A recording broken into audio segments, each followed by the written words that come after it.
ఓం CVR ప్రేక్షకులకు నమస్కారం. ధర్మ సందేహాలు కార్యక్రమానికి స్వాగతం. ఈరోజు ధర్మ సందేహాలు ఉన్నటువంటి అనేక విషయాల గురించి తెలియజేయడానికి మనతో పాటు ఉన్నారు శ్రీ మహామంత్రోపాసకులు, వాస్తు జ్యోతిష్య పండితులు బ్రహ్మశ్రీ మాడుగుల శివప్రసాద్ గురుగారు ఉన్నారు. వారిని అడిగి మరిన్ని విషయాలు తెలుసుకుందాం. నమస్కారం గురుగారు. ఆశీర్వచనం తల్లి. గురుగారు, కార్యక్రమాన్ని మంచి శ్లోకంతో ప్రారంభిద్దాం. శ్రీ మహాగణాధిపతయే నమః.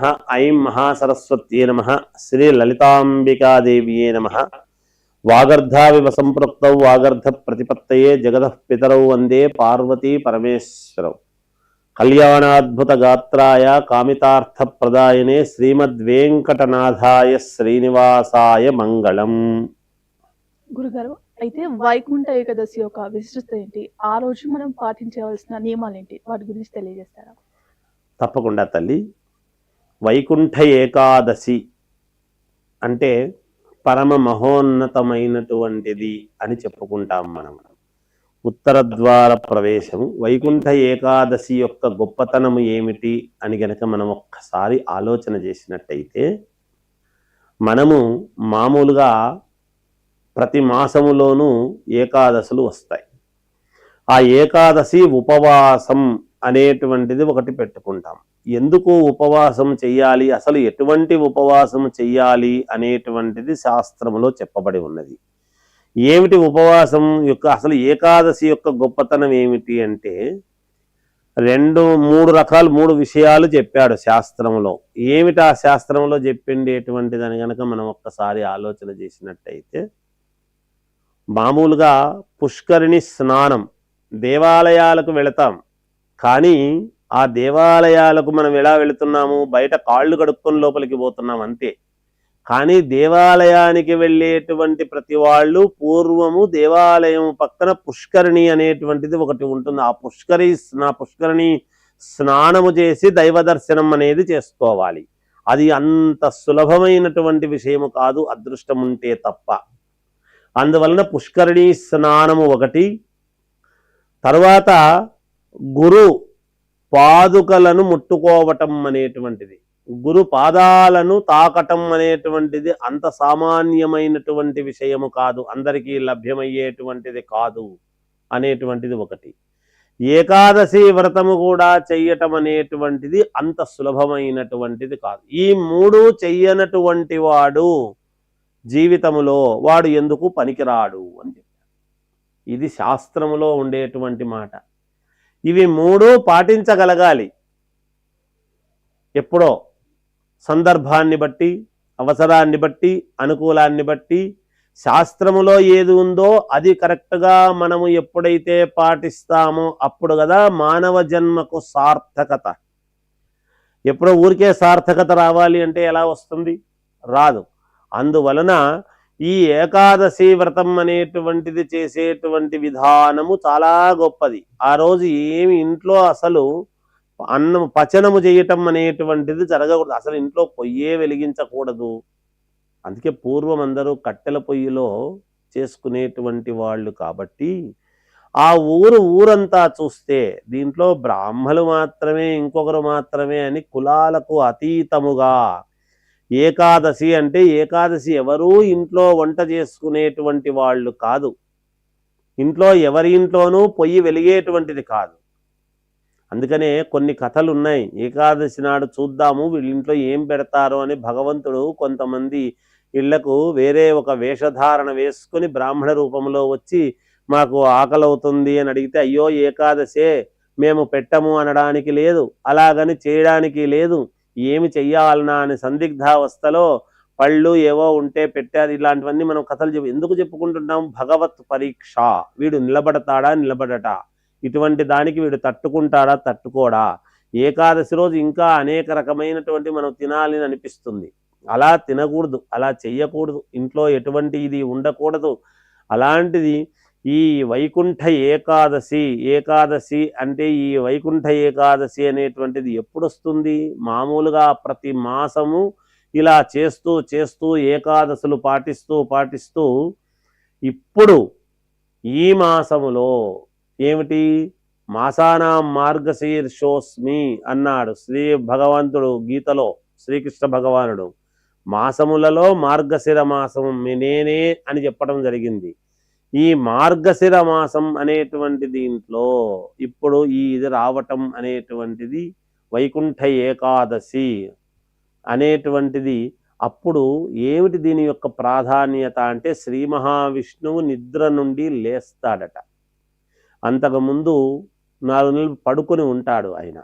దేవతలు అంతా కూడా శ్రీ మహావిష్ణువు కోసము లేస్తాడు అని పరితపిస్తూ ముక్కోటి దేవతలు కూడా ఆయన దర్శనానికి రావటం అనేది జరుగుతుంది. అందువలననే ఈ ముక్కోటి ఏకాదశి అనేటువంటి పదం ఎందుకు వస్తున్నది అంటే ముక్కోటి దేవతలు 33 కోట్ల మంది దేవతలు ఆయన దర్శన భాగ్యము కోసము ఇవాళ లేస్తాడు కాబట్టి ఏకాదశి రోజు ఆ రోజు దేవతలందరూ కూడా దర్శించుకునేటువంటి సమయములో యావత్తు ప్రజానీకమంతా కూడా దర్శించుకోవాలి అనేటువంటి భాగ్యముతో మనం అందరము కూడా ఆ రోజు ఎప్పుడెప్పుడు వస్తుందా ముక్కోటి ఏకాదశి, ఎప్పుడు మేము శ్రీ మహావిష్ణువును దర్శనము చేసుకుంటామా అనేటువంటి భావనతో ప్రతి ప్రాణి ఎదురు చూస్తూ ఉంటుంది అని ముక్కోటి ఏకాదశి యొక్క సారాంశము తల్లి. అయితే గురుగారు, ముక్కోటి మనం ఈ వైకుంఠ ఏకాదశి రోజు ఏ ఆలయం దర్శించుకోవటం వల్ల మనకి మంచి శుభ ఫలితాలు కలుగుతాయి? ఇక్కడ మనము మామూలుగా ఏమనుకుంటామంటే శ్రీ మహావిష్ణువు లేస్తున్నాడు కాబట్టి శ్రీ మహావిష్ణువు యొక్క ఆలయాలు దర్శించుకోవటం అనేటువంటిది ప్రాధాన్యత. అయితే విష్ణు పరంపర అయినటువంటి ఆలయాలు ఉంటాయి కదా. అనంత పద్మనాభ స్వామి, రాముడు, కృష్ణుడు, శ్రీమన్నారాయణ స్వామి అంటే శ్రీ వెంకటేశ్వర స్వామి, ఇలా ఏ దేవాలయము వెళ్ళి ఉత్తర ద్వారము గుండా నారాయణ స్వరూపము అయినటువంటి స్వామిని దర్శించుకున్న పుణ్యప్రదమే అనేది మనం ఇక్కడ ఆలోచన చేయాల్సింది. శ్రీ మహావిష్ణువునే నేను చేసుకుంటా. భగవంతుడు సర్వాంతర్యామి. రూపాలు అవసరాన్ని బట్టి ఒక్కొక్క చోట ఒక్కొక్క ఇదిగా, ఇప్పుడు శ్రీరంగనాథుని శ్రీరంగంలో రంగనాథ స్వామి యొక్క, విఠలుడు పాండురంగ స్వామి యొక్క ఇవన్నీ కూడా ఆలయాలు వైష్ణవ సాంప్రదాయమైనటువంటి విష్ణు సంప్రదాయమైనటువంటి ఆలయాలు కిక్కిరిసిపోతూ ఉంటాయి. ఎందుకు? ఉత్తర ద్వారము గుండా స్వామివారిని దర్శనము చేసుకోవాలి అనేటువంటిది. ఈ మనం శ్రీ మహావిష్ణువు లక్ష్మీదేవి ఆలయము మాత్రమే, విష్ణు ఆలయంలో మాత్రమే విష్ణువు ఉంటాడు అనేటువంటిది లేదు. కనుక ఆ స్వరూపముతో అవసరాన్ని బట్టి అవతారాలు మార్చేటువంటి విధానము, అవతారాలు పొంది ఎత్తి అందరినీ ఆయన అనుకూలముగా ప్రజలకు మేలు చేసినటువంటి మహనీయుడు శ్రీ మహావిష్ణువు కాబట్టి ఆయన ఏ అవతారములో ఉండేటువంటి స్వరూపానికైనా మనము నమస్కారం చేసుకోవచ్చును గాక, ఆలయాలకు వెళ్ళవచ్చును. అందులో ఏమీ తప్పు లేదు, మేలే జరుగుతుంది గాక. అయితే గురుగారు, ముఖ్యంగా ఆలయానికి వెళ్ళని వారు చాలా మంది ఉంటారు. మళ్ళీ అలా ఆలయానికి వెళ్ళని వారు ఏ భగవంతుని దర్శించుకుంటే మంచిదంటారు? ఆలయానికి వెళ్ళలేని వాళ్ళు ఉంటారు అని మనము అనుకోవడానికి లేదు. వెళ్ళగలిగితే పరమ సంతోషం. ఒకవేళ వెళ్ళలేరు అంటే ఏ కారణము చేతనైనా అనారోగ్య పరిస్థితుల దృష్ట్యా వెళ్ళలేనటువంటి వాళ్లకు ప్రత్యక్ష నారాయణ స్వామి అయినటువంటి సూర్య భగవాను నమస్కారము చేసుకున్నా వెళ్ళినట్టే లెక్క. సో అప్పుడు ఏమనుకోవాలి అంటే, స్వామి నాకు శరీరము సహకరించటము లేదు, అది కూడా నువ్వు ఇవ్వవలసినటువంటిది, నా చేతులలో ఏముంది, కనుక ఆరోగ్యం సరిగా లేనందువలన నేను రాలేకపోతున్నానే అనేటువంటిది చింతాక్రాంతుడై కాస్త భగవంతుడి మీద మనము హృదయ స్పందన అంటాం, అంటే పశ్చాత్తాపం.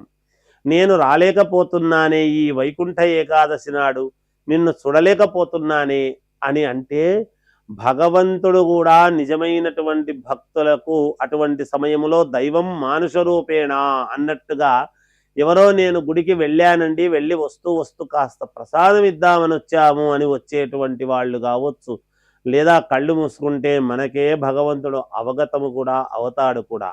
అందువలన ఏమీ ఆలోచించాల్సినటువంటిది ఏమీ లేదండి. ఒకవేళ వెళ్ళలేకపోతే స్మరణ మాత్రేన స్వామిని స్మరించుకోవడంలో కూడా తప్పు లేదు అని తెలియజేస్తున్నాను. అయితే గురుగారు, ముఖ్యంగా వైకుంఠ ఏకాదశి రోజు ఉత్తర ద్వార దర్శనం చేసుకోవడం వల్ల మంచి ఫలితం కలుగుతుంది అంటారు.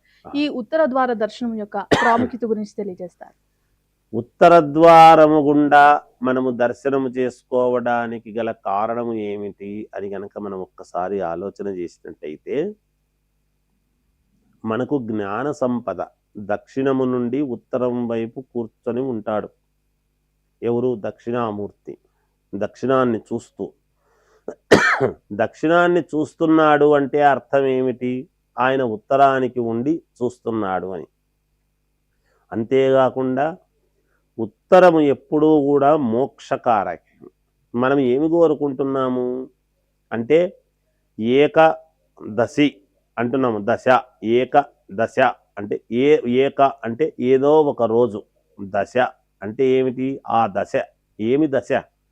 ఎటువంటి దశ అంటే ఏకాదశి రోజు మనము ఉపవాసము అనేటువంటిది ఉండడములో గల కారణము ఆంతర్యం ఏమిటి అంటే, మంచినీళ్లు తాగకుండా లోపల ఉండేటువంటి లాలాజలము కూడా లోపలికి మింగలేనటువంటి విధానముగా మింగకుండా ఉండి, అనుష్ఠానము, దైవానికి సంబంధించినటువంటిది ఏదైనా చదవటము లేదా వినటము శ్రవణపేయముగా అందులో తపించి రమించి బుద్ధిని మన యొక్క దీన్నంతా కూడా భగవంతుడి వైపు మళ్లించి ప్రతి మాసము ఏకాదశి వ్రతం అనేటువంటిది చేస్తూ, ఇక్కడ ఈ వైకుంఠ ఏకాదశి అనేటువంటి రోజు దేవతలు కూడా ఉత్తర ద్వార ప్రవేశము చేసి భగవంతుణ్ణి చూస్తున్నారు అంటే ఆ దేవతలు తిరిగినటువంటి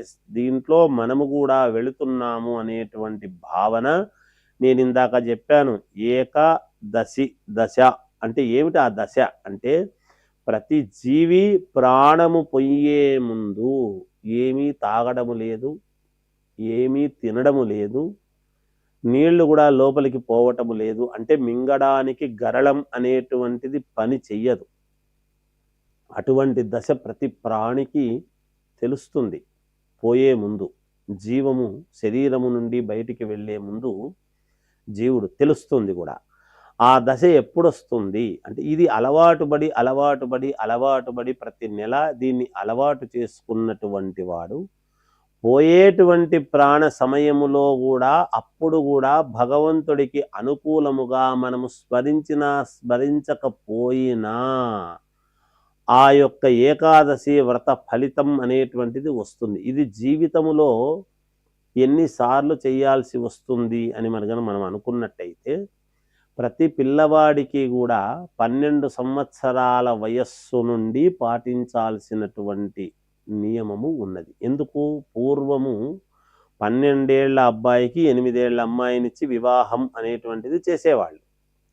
ఆ వివాహం అయ్యేంత వరకు ఆ ముందు ఉండేటువంటి నెలలన్నీ కూడా మనకు పనికిరావు, చిన్న పిల్లతనము కాబట్టి. ఈ 12 అనేటువంటి సంఖ్య ఏమిటి? మనకు 120 సంవత్సరాల యొక్క ఆయుర్దాయం, 60 ఏళ్లకు షష్ఠి పూర్తి. ఎప్పుడైతే మనము ఈ 12 సంవత్సరాల నుంచి 52 సంవత్సరాల వరకు, 50 ఏళ్ల వరకు మనం చేస్తామో, ఈ సందర్భములో మనము దాదాపు 1000 ఏకాదశులు, 1100 ఏకాదశులు పూర్తి చేసేటువంటి విధానం ఉంటుంది. ఏకాదశి అంటే ఏమిటి? 11. మరి 11 శ్రీ మహావిష్ణువు కాదు కదా, రుద్రుడికి కదా అని అనుకుంటాం మనం సంఖ్య.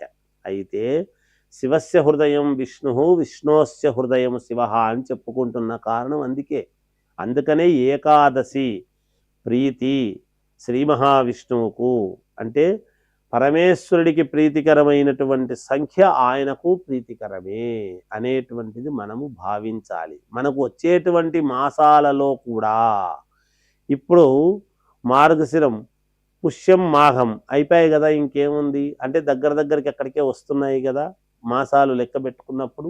అందువలన ఇక్కడ 11 ఏకాదశి అనేటువంటిది తీసుకొని ఏకదశ, ఆ దశ అనేటువంటిది మనము ఉత్తర ద్వారము గుండా అంటే మన జీవము రేపు పొద్దున ఎలా పోతామో తెలియదు. ఇప్పుడు ఉత్తర ద్వారము గుండా దీని గుండా మనం ఎప్పుడైతే స్వామిని దేవతలు నడిచినటువంటి ఆ యొక్క నడక ద్వారా మనము కూడా స్వామిని దర్శించినాము అంటే, ఇలా చేస్తూ చేస్తూ చేస్తూ కొన్ని సంవత్సరాల పాటు ఏకాదశి వ్రతం అని ఒక వ్రత దీక్షగా ఎప్పుడైతే మనము చేస్తూ ఉంటామో చివరికి ఈ ప్రాణి కైవల్యము చెందినప్పుడు సాక్షాత్తు శ్రీమన్నారాయణుడు తన దగ్గరికి తీసుకుంటాడు, పిలుచుకుంటాడు అనేటువంటిది శాస్త్ర ప్రామాణికముగా ఉండేటువంటిది పెద్దలు చెప్పారు ఆర్యోక్తి. కాబట్టి ఈ విధముగా ఉత్తర ద్వార ప్రవేశం చేసి స్వామిని దర్శించుకోవటం అనేది జరుగుతున్నది.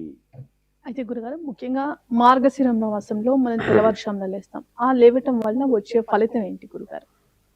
మార్గశిర మాసములో తెల్లవారుజామున లేస్తాము, దాని వలన మనకు ఫలితం ఏమిటి అంటే ఒక్క మార్గశిర మాసములో మాత్రమే తెల్లవారుజామున చెయ్యాలి అని చెప్పలేదు శాస్త్రములో.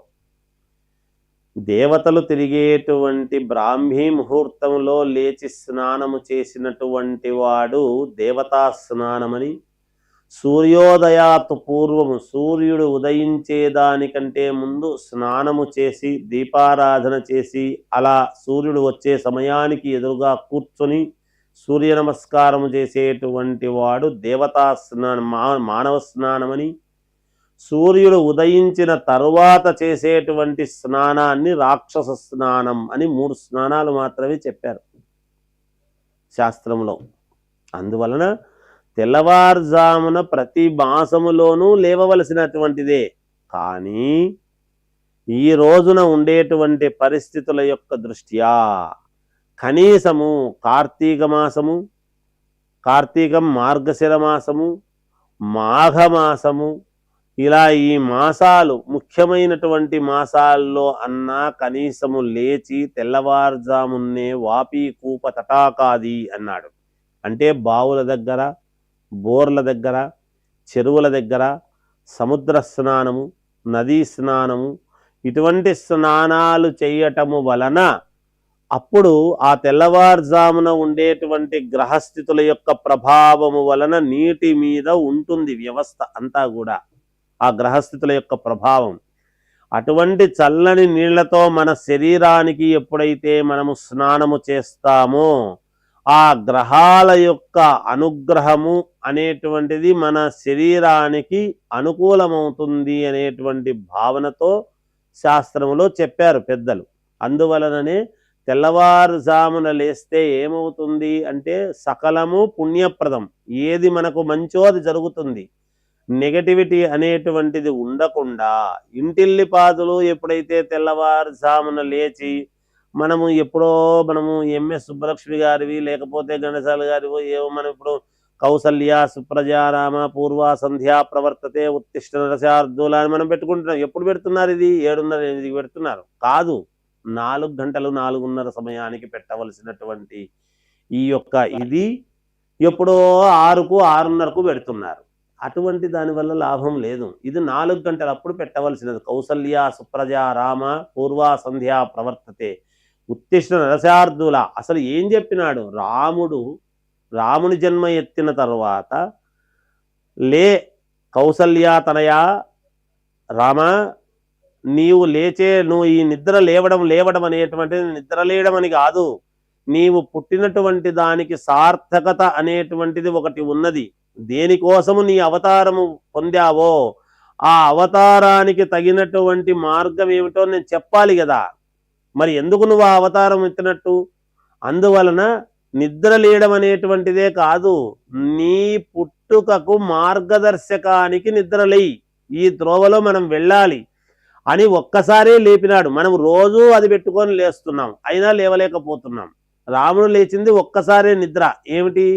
రాముడి యొక్క జన్మ ఎత్తిన తర్వాత నేను ఎందుకు పుట్టాను అని చెప్పడం జరిగినది అక్కడ ఋషివర్యులు. అందువలన లేపడం జరిగింది. అది మనం ఏం చేస్తున్నామంటే ప్రతిరోజు లేపడానికని పెట్టుకుంటున్నాం. రోజు ఎందుకు? ఒకసారి లేస్తే రెండో రోజు ఆటోమేటిక్గా లేయాలి. అది పెట్టుకుంటేనే లేయడం అని కాదు, అది శరీరానికి అలవాటు కావాలి. అందువలన తెల్లవారుజామున లేచేటువంటి దాని వలన చాలా యోగము కలుగుతుంది, ఇంటికి ఆయుష్ పెరుగుతుంది, శరీరానికి ఆయుష్ పెరుగుతుంది, ఇంట్లో పాజిటివిటీ అనేటువంటిది ఉంటుంది, ఇబ్బందులు అనేటువంటివి రావు. తెల్లవారుజామున లేస్తే ఎప్పుడు కూడా ఊరికే లేవడం వల్లనేనా అంటే, మరి లేచి ఎప్పుడైతే తలుపులు తెరిచి మనం కూర్చొని ఇంట్లో దీపారాధన అనేటువంటిది చేసి ఎప్పుడైతే ఉంటామో ఆ సమయములో సంచార సమయము, దేవతా సంచార సమయము ఉంటుంది కాబట్టి ఎవరి ఇంట్లో అయితే తెల్లవారుజాముననే లేచి ఉంటారో, ఎవరి ఇంట్లో అయితే పూజలు చేసి అగరబత్తీల యొక్క ధూపము యొక్క ఇది విధానము వస్తూ ఉన్నదో 4 గంటల 4:30 సమయంలో, ఎవరి ఇంట్లో అయితే పువ్వులతో పూజ చేసినటువంటి సువాసన అది వెదజల్లుతూ ఉంటుందో అక్కడ అమ్మవారు సాక్షాత్తు లోకమాత జగజ్జనని పార్వతీదేవి వచ్చి మన ఇంట్లో మనకు తెలియకుండానే తిష్ట వేసుకొని కూర్చుంటుంది అని శాస్త్రములో చెప్పబడి ఉన్నది. అయితే గురుగారు, ముఖ్యంగా మార్గశిర మాసం అనేది శివుడికి ప్రాధానమా, విష్ణువుకి ప్రాధానమా? ఎవరి ఆరాధనలు చేస్తే మంచి ఫలితం వస్తుంది?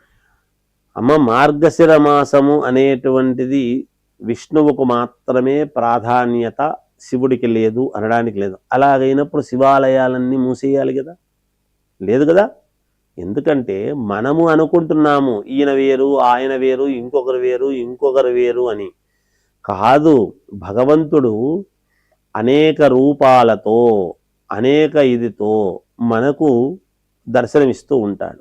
ఉదాహరణకు మనమే ఉన్నాం, ఒక చోటికి ఒక చోట ఒక వస్త్రాలు వేసుకొని పోతాం, ఇంకో చోటికి ఇంకో రకమైన వస్త్రాలు వేసుకొని పోతాం, ఇంకో చోటికి ఇంకొక రకమైనటువంటివి మార్చుకొని వెళుతూ ఉన్నాము. మనకే ఇన్ని రకాల వస్త్రాలు, వస్త్రధారణలు వేసుకొని అనేక రకాలుగా తిరుగుతూ ఉంటే భగవంతుడు ఆయన ఎక్కడ ఎప్పుడు ఎలా అవతరించాలి, ఏ రూపములో అవతరించాలి, ఏ మార్గము గుండా వెళితే ప్రజలకు మేలు జరుగుతుంది అనేటువంటి దీంట్లో వచ్చినటువంటిదే తప్ప శివుడు వేరు విష్ణువు వేరు అని అనడానికి అవకాశమే లేదు. ఖచ్చితముగా భగవంతుడు ఒక్కడే, రూపాలు వేరు. ఎవరికి నచ్చినటువంటి రూపము వాళ్ళు ఆరాధిస్తూ ఉంటారు. ఒక వ్యక్తి మామ అనిపించుకొని ఒక వ్యక్తే తాత అనిపించుకుంటాడు, ఒక ఆమెకు భర్తగా ఉంటాడు, ఒక ఆడపిల్లలకు తండ్రిగా ఉంటాడు, ఇంకొకరికి చిన్నాయనగా ఉంటారు, ఇంకొకరికి మేనమామగా ఉంటారు. ఇట్లా ఒకే వ్యక్తిని ఆ బంధువులు అనేటువంటి వాళ్ళు అనేక రూపాలతో ఎలా అయితే కొలుచుకుంటూ ఉన్నారో భగవంతుణ్ణి మనము అలా ఒక్కొక్క రూపంలో మనం కూడా కొలుచుకుంటూ ఉన్నాం తల్లి. ఈయన వేరు ఆయన వేరు అని అనుకుంటే అది అజ్ఞానమే, అంతకంటే అజ్ఞానం ఇంకోటి ఉండదు. ఏదో మెడలో పాముంది త్రిశూలం పట్టుకున్నంత మాత్రాన ఆయన శివుడు, ఈయన విష్ణువు, ఈయన వేరు ఆయన వేరు అంటే ఇక్కడ మెడలో ఉండేటువంటి పామే శ్రీ మహావిష్ణువుకు కాపుగాస్తూ ఉన్నది, ఆయనకు నీడను పట్టింది. మరి అదేమి, దాన్నేమంటాము? ఇక్కడ లేదు, అదే మామూలుగా ఉన్నదే కదా.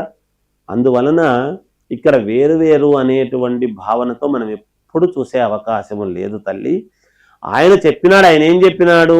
నేను మాత్రమే మార్గశిర మాసము నేనే అంటే మార్గము అంటే ఏమిటి? మార్గశీర్షము అంటే మనకు ఇప్పుడు నేను ఇక్కడికి రావాలి అంటే నాకు ఒక లొకేషన్ పెడతారు, నేను నా తలకాయతో ఆలోచన చేసి ఓహో ఎలా వెళ్ళాలి అని ఊహించుకుని ఒక మార్గం ఎత్తుక్కుని కదా వస్తాను.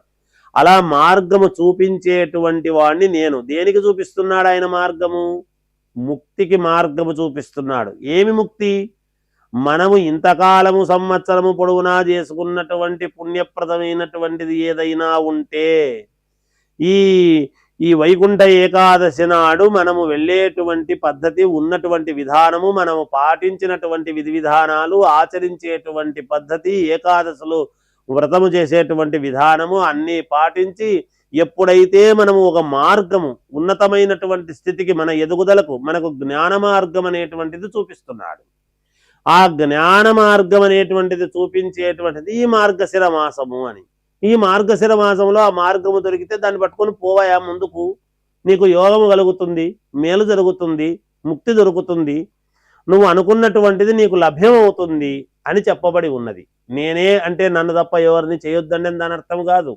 నేను అంటే నేను మార్గదర్శకుడిని అని, నేను ఒక టార్చ్ లైట్ లాగా చూపిస్తాను. నడవలసినటువంటిది నువ్వే, మనమే. ఆ మార్గాన్ని అనుసరించాల్సినటువంటి బాధ్యత మనదే. అందువలన ప్రతి మాసము గొప్పదే, ప్రతి దేవుడు గొప్పవాడే, మనము వెళ్ళేటువంటి ప్రతి ఆలయము మహోన్నతమైనటువంటిదే.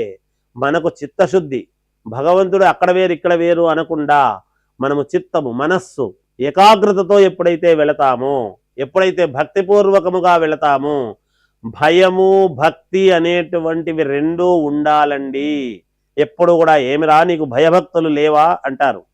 ఎందుకంటున్నారు ఆ మాట అంటే భయముతో కూడినటువంటి భక్తి, భక్తితో కూడినటువంటి భయం, భగవంతుడు ఉన్నాడు అనేటువంటి భయము లేకపోతే మనిషి మనిషే కాదు అన్నాడు. భయం దేనికి భయం అంటే ఏదో భయపడతామనేటువంటిది కాదు, అది కాదు భయం. మనము ఎక్కడ తప్పు చేస్తామో, ఎక్కడ నడవడిక సరిగ్గా చెయ్యక భగవంతుడి యొక్క అనుగ్రహానికి మనము ఆగ్రహానికి పాత్రలవుతామో, ఆయన ఆగ్రహము కంటే అనుగ్రహము కావాలి అనేటువంటి కోరికతో, భయముతో మనము నిష్టగా ఎక్కడ నేను ఈ నిష్టను తప్పుతానో అనే భయం ఉండాలి, ఎక్కడ నేను సరిగ్గా దేవతా పూజ చేయలేకపోతానో అనే భయం ఉండాలి. అలా భక్తితో కూడినటువంటి భయం అనేటువంటివి రెండూ ఉంటేనే మానవ జన్మకు సార్థకత, మోక్షము, జ్ఞానము అనేటువంటిది వస్తుంది. ఈ భయము భక్తి రెండూ లేకపోతే జ్ఞానం అంత సులభముగా రాదు.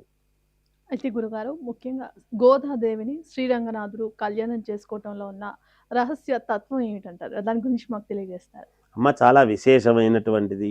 ఎందుకు చెప్తున్నాము అంటే అమ్మ, భగవంతుణ్ణి ఆరాధించేటువంటి మార్గాలలో ఒక్కొక్కరిది ఒక్కో రకమైనటువంటిది ఇది. ఇప్పుడు త్యాగరాజస్వామి రాముల వారిని అర్చించారు, త్యాగరాజ కీర్తనలు అనేకం ఉన్నాయి.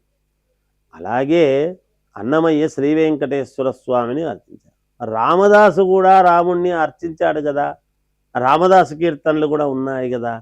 మరి రామదాసు గొప్పవాడా, త్యాగయ్య గొప్పవాడా అంటే ఎవరి గొప్పతనము వాళ్ళది. భగవంతుడికి ఎంతో మంది ఎన్నో రకాలైనటువంటి వాళ్ళు శిష్యులుగా ఉంటారు. ఇది గోదాదేవి కూడా ఎవరో కాదు, దానికంతా పెద్ద కథ. ఎందుకంటే భూమి చుట్టి లోపలికి వేసినప్పుడు, వరాహస్వామి వచ్చినప్పుడు దానికంతా ఒక వరము ఉండి అమ్మవారు కోరుకుంటే ఒక విధముగా అనేటువంటిది ఒక కారణం ఉన్నది.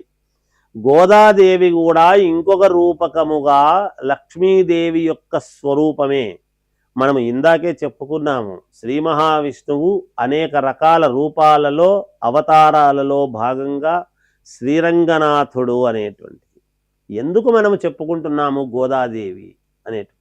కలియుగములో వెంకటేశ్వర స్వామి యొక్క వైభవము, రంగనాయక స్వామి యొక్క వైభవం, విష్ణుమూర్తి యొక్క వైభవము ఎందుకు ఈ విధముగా ప్రజ్వలిస్తుంది, ఇంత గొప్పతనముగా ఉన్నది అంటే గోదా దేవి అనేటువంటి పదాన్ని మనం వాడుక చేసుకునే కదా గోదా అంటే గో దా, ఇదిగో అనేటువంటిది. ఇందా తీసుకో, గో ఇందా అనేటువంటి పదము వచ్చింది. ఆ గోవింద నామముతోనే మనము వెంకటేశ్వర స్వామి దర్శనము ఎక్కడికి పోయినా, శ్రీ మహావిష్ణువు ఆలయాలకు పోతే గోవింద గోవింద అని పెడుతున్నాం మనం. గోదాదేవి అనేటువంటి ఆమె పరమ భక్తురాలు, విశేషమైనటువంటి భక్తి తత్వముతో కూడుకుని స్వామిని సైతము వివాహం ఆడినటువంటిది. అంటే అంత భక్తి తత్వముతో ఉన్నది. అంటే అందుకనే గోదాదేవి గోదా కళ్యాణం అనేటువంటిది జరిపించినప్పుడు గోదా కళ్యాణములో పాల్గొన్నటువంటి యువతీ యువకులకు శీఘ్రమే వివాహం అవుతుంది అనేటువంటిది ఉన్నది. ఆ కళ్యాణాక్షతలు గనక మీద వేసుకున్నారంటే, మనము ఒక్కటి చెప్తానండి, మనము ఇవాళ జాతకాలను పట్టుకొని అనేక రకాలుగా జాతకంలో ఎందుకో పెళ్లి కాలేదండి, ఇదండి అదండి అని మనం ఇప్పుడు చాలామంది వస్తూ ఉంటారు మన దగ్గర. ఎందుకు అంటే ఆ జరుగుతూ ఉన్నటువంటి పరిణామం. ఏవి అయితే ఇవన్నీ మనము గతములో ఉండేటువంటివి ఆచరించాల్సినటువంటివి ఆచరించలేదు కాబట్టే ఆ ఆచరించనటువంటి మహాపాపము వలన మనకు కొన్ని ఇబ్బందులు వస్తుంటాయి. ఇవన్నీ ఆచరించాల్సినటువంటి విధానాలు ఏవి మనము అంటే రుక్మిణీ కళ్యాణము ఘట్టము, అలాగే గోదా కళ్యాణం యొక్క ఘట్టము, లక్ష్మీనారాయణుల యొక్క కళ్యాణ ఘట్టము, లక్ష్మీ నృసింహస్వామి వారి యొక్క కళ్యాణ ఘట్టము, పార్వతీ పరమేశ్వరులు ఆది దంపతులు అయినటువంటి పార్వతీ పరమేశ్వరుల యొక్క కళ్యాణ ఘట్టము, ఇవన్నీ దేవతా కళ్యాణాలు. లోక కళ్యాణార్థము ఎప్పుడైతే చేయవలసినటువంటి విధానములో మన వంతు ఒక 10 రూపాయలు మనము సంపాదించినటువంటి దాంట్లో ఎప్పుడైతే ఈ కళ్యాణాలకు సంబంధించిన వాటిల్లో మనము ఇవ్వకుండా, మనకేం సంబంధము, ఎక్కడో చేస్తున్నారు మనకేముందండి ఇది మనం అనుకుంటుంటాము. తెలియక చెయ్యకూడదని ఎవరికీ ఉండదు. తెలియక చాలామంది అటువంటి వాటికి ₹1 మన సంపాదనలో ఎప్పుడైతే వెచ్చించమో మన పిల్లలకు అనేక రకాలుగా కొన్ని ఇబ్బందులు వస్తూ ఉంటాయి. ఇవన్నీ సక్రమముగా జరగాలి అన్నప్పుడు లోక కళ్యాణార్థమై కొన్ని పనులు చేయాల్సినటువంటివి ఉంటాయి. ఇప్పుడు దేవుడు వస్తున్నాడు పల్లకీలో అంటే పల్లకి భుజము కాసి మోసేటువంటి వాడు నాకు బరువు నేను మొయ్యను అంటే ప్రజలకు భగవంతుణ్ణి చూపించగలడా? ఆ భగవంతుణ్ణి ప్రజల దగ్గరకు తీసుకువెళ్ళి తన భుజము కాసి తీసుకువెళ్ళినటువంటి ఆ భుజము కాసినటువంటి వ్యక్తులు కొంతమంది ఉంటారు కదా, వాళ్లకు భగవంతుడు అనేక రకాల యశస్సు యోగము అన్నీ ఇస్తాడు. ఎందుకు? తనను ప్రజల దగ్గరికి తీసుకువెళ్ళాలి ఎప్పుడు కూడా. అందుకనే దైవం మానుష రూపేణ అని. భగవంతుడు ఇంకొకరి దగ్గరికి వెళ్ళాలి అంటే ఆయన ఉత్సవ విగ్రహం ఉన్నట్టుండి వెళ్ళలేడుగా. అందరూ మూల విరాట్ దగ్గరికే రావాలంటే రాలేరు కదా. అలా అని గర్భగుడిలో ఉండేటువంటి ఆ దేవుణ్ణి మనం కదిలించలేము కదా ఒకసారి ప్రతిష్ఠ చేసిన తర్వాత. అందుకనే అక్కడ మూలమూర్తిలో ఉండేటువంటి కళాంశ అంతా కూడా ఉత్సవ విగ్రహములోకి దర్భల ద్వారా తీసుకొని ఉత్సవ విగ్రహాన్ని గ్రామోత్సవము అని చెప్పి తిప్పి మళ్ళీ తీసుకొని వచ్చి అర్చక స్వాములు మళ్ళీ ఈ ఉత్సవ విగ్రహంలో ఉండేటువంటి కళాంశను ఆ మూలమూర్తిలోకి చేర్చడం అనేటువంటిది జరుగుతుంది. ఇదంతా ఒక ప్రక్రియ, ఇదంతా ఆగమశాస్త్ర విధానం. అందువలన అలా చేస్తూ అలా చెందుతూ ఈ కళ్యాణాలు గోదాదేవి కళ్యాణము వినటము అనేటువంటిది ఈ సందర్భములో లోక కళ్యాణార్థం. ఆమె రాసినటువంటి రచనలు ఆమె చేసినటువంటి అవన్నీ కూడా తిరుప్పావై అనేటువంటి దీంట్లో పాడుతూ చేస్తూ స్వామివారిని చేరుకొని స్వామివారి యొక్క అనుగ్రహాన్ని పొందింది అంటే ఆమె ఎంత భక్తి పారవస్యములో ఉండి స్వామిని కొలిచింది అనేటువంటి దాన్ని మనం తీసుకోవాలి. అందువలన అలా గోదా కళ్యాణం అనేటువంటిది గోదాదేవి వివాహం చేసుకొని శ్రీరంగనాథుణ్ణి దంపతియుక్తముగా మనకు అనుగ్రహము ఇవ్వటానికి అనేటువంటిది మనము గ్రహించాలి అని తెలియజేస్తూ ఉన్నాను. అయితే గారు ముఖ్యంగా తమిళనాట ఏదైతే శైవ దేవాలయాల్లో ఏదైతే తిరువంబావి ఈ పాడే పాటను మన తెలుగు ఉన్నటువంటి దేవాలయాలలో ఎందుకు ప్రచురం కాలేదంటారు? అమ్మ ఒకటి చెప్పాలి, ఏదైనా కూడా మనము అంటే ఎప్పుడైనా గొప్పతనం ఎవరి దగ్గరనున్నా స్వీకరించేటువంటి యోగము భారతీయుల యొక్క గొప్పతనం. సాధ్యమైనంత వరకు మన గొప్పతనమే మనదే ప్రపంచమంతా వాడుతూ ఉన్నది. కానీ మన సాటి వాళ్ళు ఎవరైనా ఒకటి గొప్పగా చేస్తున్నారు అంటే మనము దాన్ని బాగా అందుకోవాలి. ఎన్ని మాట్లాడినా తమిళులు ఆడవాళ్ళు అని కాదు, మగవాళ్ళని కాదు, పురుషులని కాదు, అందరూ కూడా విభూతి పెట్టుకొని సుబ్రహ్మణ్య స్వామిని ఆరాధన అనేటువంటిది ఎక్కువ. సుబ్రహ్మణ్య స్వామి కుజుడు, భూకారకుడు, ధనకారకుడు, అన్ని రకాల రుణకారకుడు. అందుకే చూడండి తమిళియన్స్ చాలా ఎక్కువగా విభూతి రేఖలు గంధము అవి పెట్టుకోకుండా ఏ స్త్రీమూర్తి గంధము పట్టించుకోవడం కనపడదు. ఉద్యోగాలు చేసేవాళ్ళైనా పెద్ద పెద్ద అధికారుల్లో ఉండేటువంటి వాళ్ళైనా ఖచ్చితముగా వాళ్ళు పెట్టుకుంటారు. ఒక పెళ్లిలో కలిస్తే కూడా వాళ్ళందరూ కూడా ఎంత గొప్పవాళ్ళైనా ఎంత గొప్ప పదవుల్లో ఉండినా అందరూ కూడా విభూతి పెట్టుకొని గంధము పెట్టుకొని దవడలకు గంధము రాసుకొని పువ్వులు పెట్టుకునే వివాహాలకు వాళ్ళందరూ కూడా అటెండ్ అవుతారు. మన దాంట్లో ఎంతమంది అలా ఇదవుతున్నారు? ఎందుకో నామూషి పూలు పెట్టుకుంటే, ఎందుకో వాళ్ళ ఎదురుగా మనము బొట్టు పెట్టుకుంటే ఏమనుకుంటారో, ఇంకొకరు ఎవరో ఏదో అనుకుంటారు అనేటువంటి ఆత్మన్యూన్యతా భావం మన వాళ్ళకి ఎక్కువ. అది పోగొట్టుకోవాలి. మనము అందరము కూడా భగవత్ కుటుంబ సభ్యులమే. కులాలు వేరుండొచ్చు, ఏముంటుంది దాంట్లో? ఎవడు ఏ మతములో వాడైనా అన్నము నోట్లోనే తినాలి, చెవులతోనే వినాలి. పంచభూతాలు అంతా సమానమే, అందరికీ సమానమే అన్నప్పుడు నీవు గొప్ప నీవు తక్కువ అనేటువంటి అనవసరమైనటువంటిది రాజకీయాల కోసం వాదించే వితండవాదనలు మనకు అక్కరలేదండి. నిజమైనటువంటి భక్తులకు రాజకీయాలతో మాటలతో ఉండదు. నిజంగా భక్తి ఉంది అంటే భక్తి ఉన్నవాడి దైవత్వం మీద వాడు కొలుచుకుంటూ కూర్చుంటాడు. అంతేగాని బజార్లో పట్టుకొని ఊరికే మా దేవుడు గొప్ప అనేటువంటి మాట ఉండదు. నీ దేవుడు గొప్పవాడైతే నువ్వు పూజించుకో, అంతే మౌనంతో. మనం అదే చేస్తున్నాం. అందువలన ఇలా యోగవంతముగా ఎప్పుడైతే మనము చేసుకుంటూ ఉంటామో ఇక్కడ శైవ క్షేత్రాలలో కావచ్చు, అక్కడ మామూలుగా వైష్ణవ సాంప్రదాయం కావచ్చు, ఎక్కడైనా తిరుప్పావై అనేటువంటి ఇవి పాటలు పాడుతూ చేసుకుంటూ అమ్మవారి భజనలను భగవంతుడికి సంబంధించినటువంటి భజనలు ఎక్కడైనా చేయవచ్చు అనే ఉంది. అన్నిటా మనము పాటించవచ్చు తల్లి, ఎటువంటి ఇబ్బంది ఉండదు గాక. గురుగారు కాల్ సిద్ధంగా ఉన్నారు, కాల్ అలాగేనమ్మా.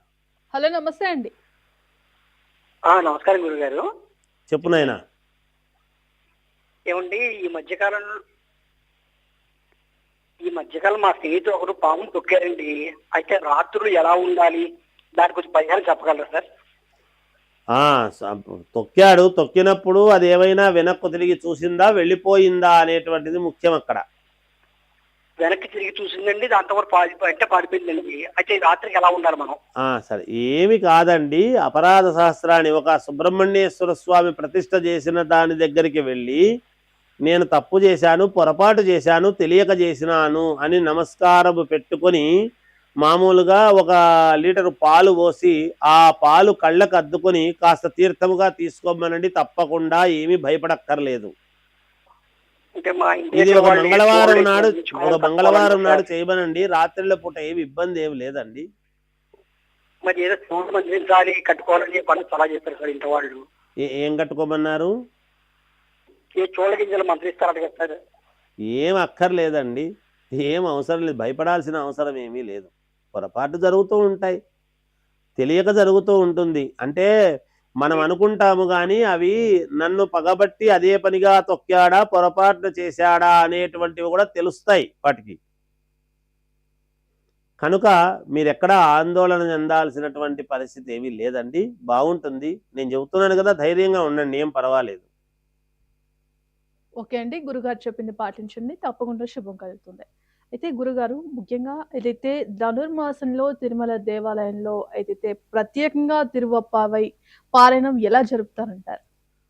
చాలా విశేషంగా చేస్తారమ్మా. ఎందుకంటే శ్రీ మహావిష్ణు స్వరూపములో భాగంగా కలియుగములో ప్రత్యక్ష ఫలప్రదమైనటువంటి దైవము కదా శ్రీ వెంకటేశ్వర స్వామి. శ్రీ వెంకటేశ్వర స్వామి మనము విగ్రహముగా భావిస్తున్నాము కాదు, ఆయన కొలువై ఉన్నాడు. ఆయన సాక్షాత్తు ఆయన. మనం ఏదో అనుకొని పోయి ఏదో చేస్తే దైవము రాతి స్వరూపంలో ఉన్నాడు కదా, ఏముందిలే అనుకుంటూ ఉంటారు. చాలా తక్కువ అంచనాలు వేస్తూ ఉంటారు చాలామంది. చాలా తప్పు. భగవంతుడు అక్కడ సాక్షాత్తు నిలబడి ఉన్నాడు అనటానికి నిదర్శనమే కలియుగం. మనకు శ్రీ వెంకటేశ్వర స్వామి యొక్క వైభోగం తెలుస్తుంది అప్పుడే మనకు.